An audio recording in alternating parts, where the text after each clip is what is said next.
guys. So hello, I hope you guys are having a good day. It was a really busy day on the forefront. There's a lot that's been coming out about this group that's in Tennessee. On Saturday, I get a message from a woman who has family on the plane. She tells me that their family members on the plane has gone down. They've been notified by, I think, the medical examiner, not them directly, but next of kin has been notified directly from the medical examiner. Medical examiner says, this is what's going on. This is what the rescue recovery is going to look like. It's not going to be a rescue recovery because the debris field is so big. The plane went into a lot of different pieces. And because of that, it's going to be a while before we can recover everything, but there's no way. Like right off the bat, the medical examiner was letting them know that there was not going to be any survivors of this crash. They did know that it was Gwen Shamblin Lara, her husband Joe, and then like 5 other leaders from this church, Remnant Fellowship in Brentwood, Tennessee, which is the church that she founded in the late 1990s. As I'm starting to look into this person is like, okay, I'm very sad about what's happened to my loved one, but I'm also very angry because of what this person, like my loved one's in this situation because of the person that they were on the plane with. And that person that they're on the plane with has harmed this family immensely because they have in so many ways caused this family to go so off track and caused my family members to mistreat other people, to mistreat people in this congregation, to force children not to eat enough, to, mock, ridicule people, like just so much. So they were very conflicted, but obviously wanted to have the story told. And then as I started putting out more information to you guys, there was just more and more stuff that was coming out constantly. So the person that passed away in this plane crash has been a very prominent Christian weight loss cult leader for over 20 years. And their diet books have promoted disordered eating and effective anorexia in the name of God, and controlled everything in their congregation, from what people wear, what they look like, who they marry, how they marry, what they can do in relationships, what they can't do in relationships, who they date, who they don't date, who they can have sex with, what they can eat, what they can drink, what kind of music they can listen to, what kind of politics they can listen to, what TV shows to watch, what radio that they can listen to. I mean, it got to the extent that they were only allowed to listen to music made by Gwen's son, Michael. Yeah. So joining this community, they only were allowed to listen to Gwen's son's music, named Michael. That was it. That was the only music they were allowed to listen to, nothing else. And, like very, very controlled society. People think that they're doing this because they're doing this for God, because this person has told them that they are the one true church and they are a prophet from God, like literally a prophet from God, telling these people that they get messages directly from God, and they are telling them from their lips, from God's ears to their lips, what God wants. And that the only way that these people can get to heaven is through them. Jesus Christ. This is the true church.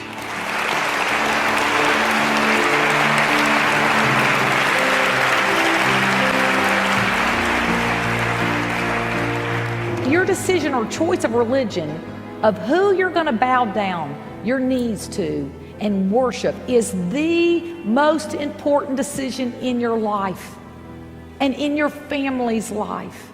You should not settle for anything less than a true church and leadership and a body of people that offer proof that God is with them and that the God is the one and true God. It should not only be based on someone else's testimony. And that if they leave, they're going to burn in hell. They're going to lose all their relationships. They're going to get fat. They're going to do whatever. Like, leaving is not an option. It's humiliation. It's public shunning. It's horrible. People that have left have literally lost everything. All of their relationships with their families are destroyed. If they leave, their families completely cut them off. This person who passed away encouraged that. So there's currently people that are going to now leave that realize that leaving is going to make them lose everything. So if you want to think of it in this way, it's a lot like Jill Dillard. So if you need a sort of, it's like Jill Duggar. She made a choice not to follow what her dad wanted, and she cut off. So this is exactly what is happening at the same church. A sign of a destructive authoritarian leader is that they do not allow outside opinions, thoughts, or any sort of criticism of what they believe, blind obedience. And also, they do not allow you, if you leave, to have a relationship with anyone else because they don't want to have you negatively influence anyone to leave too. This person was also very against mental health, like very against depression medications or anything to help with mental illness. Life exposed the hypocrisy of modern religion, and I knew that God's hand was calling me to warn people to wake up, repent, and to turn to Him with all they had, full surrender, embracing a sacrificial life of good deeds, of food, and truckloads of drugs, depression, self-focus, anger, selfishness, envy, jealousy. New creations are seen here. Ordinary people who are transformed overnight. I have witnessed massive weight loss, recovered alcoholics, drug-free addicts, cured chronic fear-bound and anxiety-ridden warriors, all reformed from every stronghold or idol known to mankind. These transformations are permanent and profound because they have been approached correctly. And believe that all you needed to do was follow what she said and she would cure you forever. But people weren't being cured. Okay? There's a lot of controversy. There's this little boy that back in 2003 is viciously beaten by his parents. The child dies. The church is involved in the parenting aspect of it and talking to the mom. There's audio clips of the mom talking to her about what she's done to the child, with Gwen sort of being like, that's great, you're following what our teachings are. Smith? In Atlanta? Sonia! I did exactly what Ted told me to do, take everything out of his room, and locked him in there from that Friday until Monday, and only left him in the room with his Bible. It's a miracle. You've got a child that's going from just bizarre down to in control. So I praise God. We are spoiling these kids. We are, ruining their lives by even letting them think about themselves at all. So thank you for sharing that. Clips of Gwen telling her congregation on how to discipline, including spanking and corporal punishment. I believe is that when you do not discipline your child correctly, you hate or reject their eternal being. You're rejecting their eternal soul and encouraging the fleshly being. When you see it in this light, you will want to wake up and rethink this. And the way I see it anyway is if you don't have enough love for your child's soul to spank your child for the blatant disobedience, then the world will spank your child. Putting their kids away in a Bible with nothing in their room but the Bible, and that's it. So there's just a lot of really harmful practices that are being taught here. They pay for the defense of these people who ultimately were sentenced to life in prison plus 30 years. So mom and dad are literally never getting out of prison because the kid was so viciously hurt by his parents. He was 8 years old. At the trial, his brother testified that his parents made him put his brother in a wooden box for punishment. A woman that was a babysitter of the child said that the dad wanted her, testified at trial that the dad wanted her to beat the child. And when she said no, that the dad took the child into the other room and she heard him literally beating the child. And the dad told police that the child was possessed by the devil or something. And they worried all night about this, and they had to just get it out of him. And that he often would lose his temper and wail on the kid. So there was a lot of admissions to this happening, but the church denied it because they didn't want any involvement in it. They didn't want the implication that the teachings that she taught could lead to this. But it's kind of like to train up the child. Like, if you teach people this kind of stuff, there's always going to be people that take it to extremes. And if you're encouraging it and you think that your way is the right way, there's always going to be people that take it to an extreme. There's a lot of controversy that surrounds her. Then the plane goes down and there's a lot of confusion. So this morning, someone that actually is from the church reaches out to me, and I was kind of skeptical. I didn't really know walking into it if it was going to be a situation where this person actually was going to listen to me, or if they were going to like be open, or if they were going to try to like prophetize to me and like tell me that I had it all wrong. But right off the bat, I was very clear, like, I'll respect you no matter where you're at in the process. Just tell me your story. And the floodgates kind of started opening about this person wanting to leave the group. They had been in the group for 15 years, grew up in it, went through a lot of child abuse, a lot of trauma from whoopings and just from the teachings that this church teaches, the watching kids starve, seeing kids just not being told to have emotions, not getting to have any emotions, only being able to be happy constantly. Like, so if you're always told that you have to be happy, you don't know how to have emotions. And they said that it was hard for them to understand that you could have more emotions. A parent instinctively does not want to overdo it with children. It's the last thing they want to do. And it said that the constant spankings did not make them any less aggressive and made them more aggressive, more angry, and more like lashing out. Like, they didn't learn anything from it, but get more angry. And they also said they developed serious issues with mental health as they became older and got to a point where they became suicidal, and there was no one to go to within the church, because the church does not believe in any mental health help. They don't believe in medication. They just don't think that it's real. It's a lack of faith. Well, I have God, but I'm still on antidepressants. In fact, I go to my church counselors and they're putting me on antidepressants. It isn't going to be about coming in to counsel where you turn to God and then there's no need for drugs and there's no need for really even a second counsel. I mean, most of these people come in to one little class and they get it for no charge or very little, and then the next thing you know, they're free. This person had to go outside of the church to get help, and they didn't tell anyone. And now they're getting ready to leave. And they are 1 foot in and 1 foot out, where they still love these people, but they also realize that people that they love made really bad choices and became false prophets and false teachers, and their power, control, and greed caused a lot of hurt and pain to a lot of people.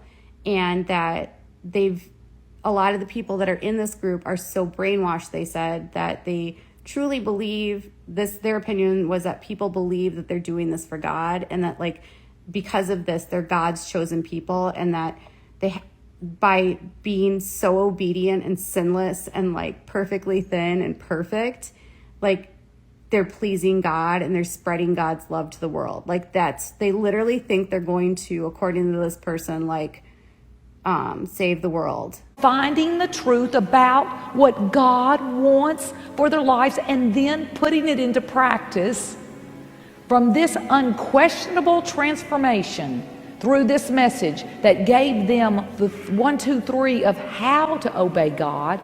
That happens a lot in these cults, though. These cult leaders make people feel like they're on this quest to save the world. Like, they're the chosen few. This leader has told them it's the one true church. She's the only one that can tell you what's right and what's wrong. And so people are brainwashed and they don't know up from down. And if you question, apparently, according to this person, you can't question or you get ridiculed. The remnant is a group of people that come together to unite on the fact that God's sanctuary should have those that are pure, born again, holy, set apart for God alone. The house that bears his name is the only place that God asks for a small, divergent group of people to leave other loves behind. There's apparently been a lot that's happened in the last several years, including their leader, who was staunchly against divorce, got divorced, rewrote doctrine to allow herself to divorce, to justify her divorce after telling people for decades that they couldn't divorce. She got a divorce. And then suddenly this guy comes in, Joe, and he is apparently, when he comes to the church, very down and out at this point in his life. He was broke. He was working as a handyman. He had been an actor in the 1990s, but he was definitely not living a very lavish life. He was in a very tough spot when he met Gwen. Gwen and him somehow hit it off and they get married. And he suddenly goes from being completely and utterly broke to totally rich and enjoying that wealth. And they get a plane, and he's a pilot, and he's a skilled marksman. He's like obsessed with shooting, and he did competitive shooting. And he, people say he's the best marksman on this side of the Mississippi. He's a jack of all trades. And he was enjoying, apparently, the life that he got with Gwen, and apparently they loved each other. But when Joe comes along, he's apparently super political, more so than her ex-husband, and his fringe beliefs are very radical, according to the person I spoke to. They said that he was very outspoken about his political beliefs, and he was actually kind of like a QAnon. They bought into all of these crazy conspiracies, and they became obsessed with the election. So the source that's in this says that as the election's coming out, they're obsessed. They think like Trump is the Messiah, and they think that Trump is going to be like the answer to everything. And when Trump loses, they kind of like lose their minds. They end up getting obsessed with this, according to the member, and the more and more radicalized they become in their beliefs, the more that spills into the church, which apparently caused a humongous rift within the congregation.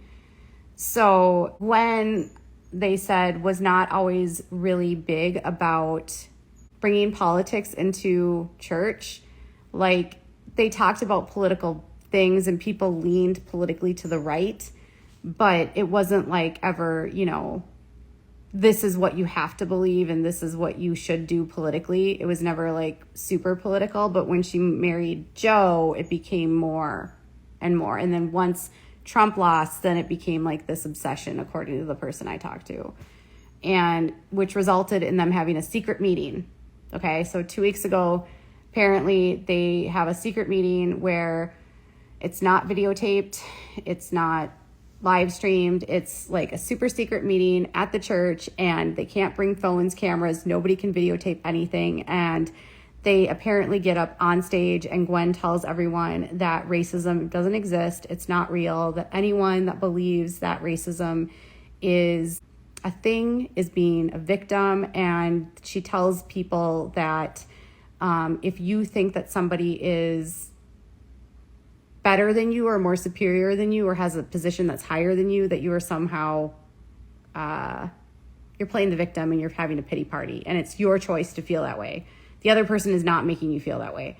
And after she said that, like chaos erupted, I guess. And people got really mad and people objected and stood up and spoke out.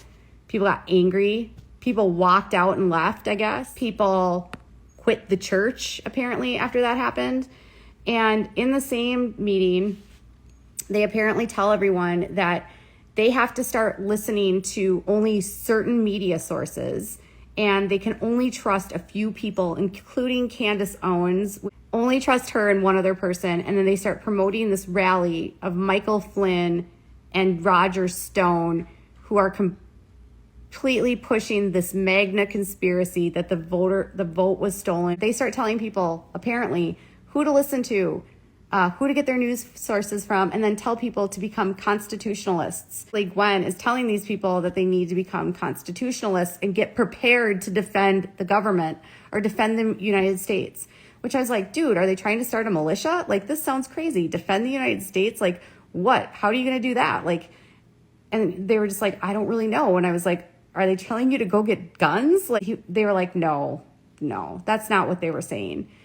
So they're supposed to defend the Constitution. They're supposed to speak out against all the social changes because apparently this church is super racist, allegedly, very against the LGBTQ+, very against transgender rights. It's a dangerous world that our children are exposed to, where the acceptance of roles and gender identity, gender expression and behavior, it doesn't have to conform to the God-given creation. To be able to let children play God and decide who they want to be and what dress, what behavior, that they can have it no matter what God gave them, on all states to accept transgender and insistent to transform rest lavatories into gender-neutral facilities. Beware of the disgust that is present in this generation. And just doesn't like the direction that the liberal agenda is going to bring to society. They want them to devote all of their time and their resources to become constitutionalists. And that was apparently a sticking point for a lot of people. They didn't like them telling them what to do politically, how to believe politically, and that they had to believe certain people and only filter all their media through certain sources. And it got way too cult-like and way too political, and people got angry. So a lot of people, needless to say, after this meeting, according to my source, were heartbroken. A lot of families wanted to leave, specifically about the racism issue alone. That apparently upset so many people. And this rally was not something that everyone was very thrilled about. So anyways, they prepare to go to this rally, and it's really cloudy that day. It's not great weather.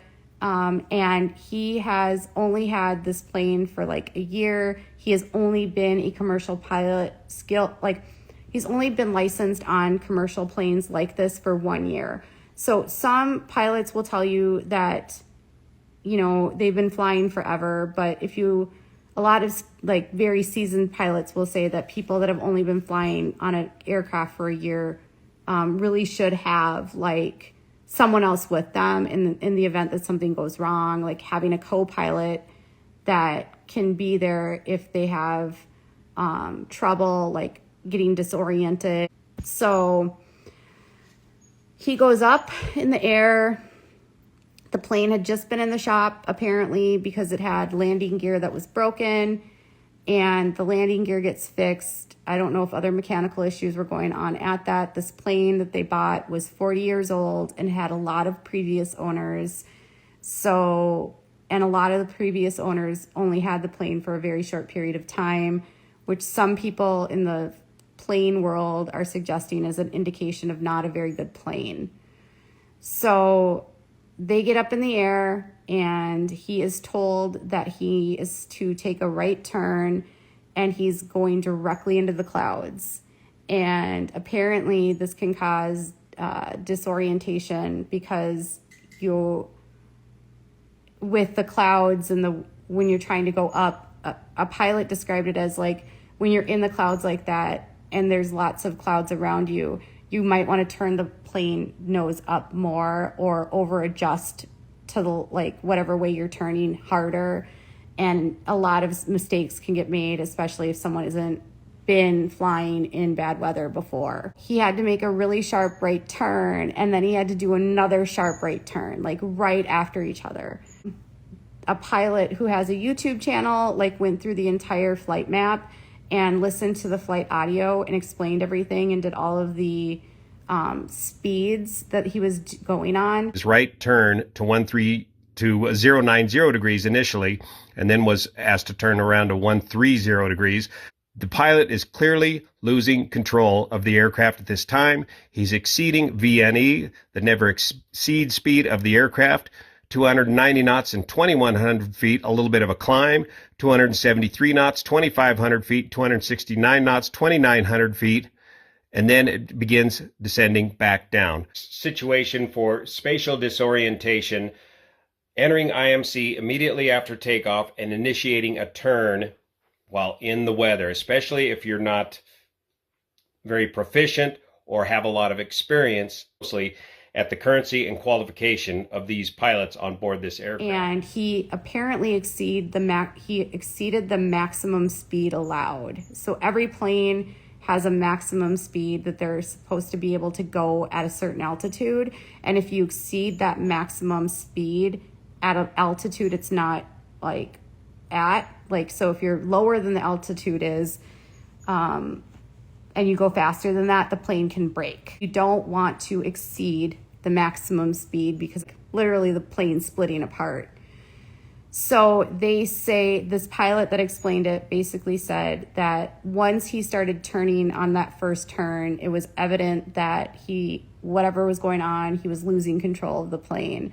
By the full turn around to the second turn, he lost control, and he went way too fast according to the pilot that looked at all of the data, and he overcompensated by trying to go up. He dropped and then he tried to go up, and during that his maximum speed is like 50 knots over the maximum that's allowed.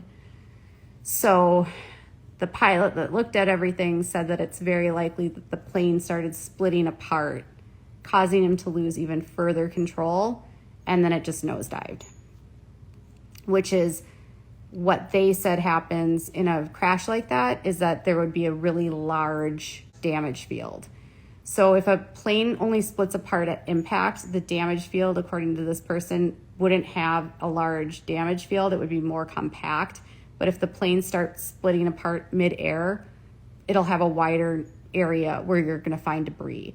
And according to the police and the rescue efforts, it was over a half a mile of just debris.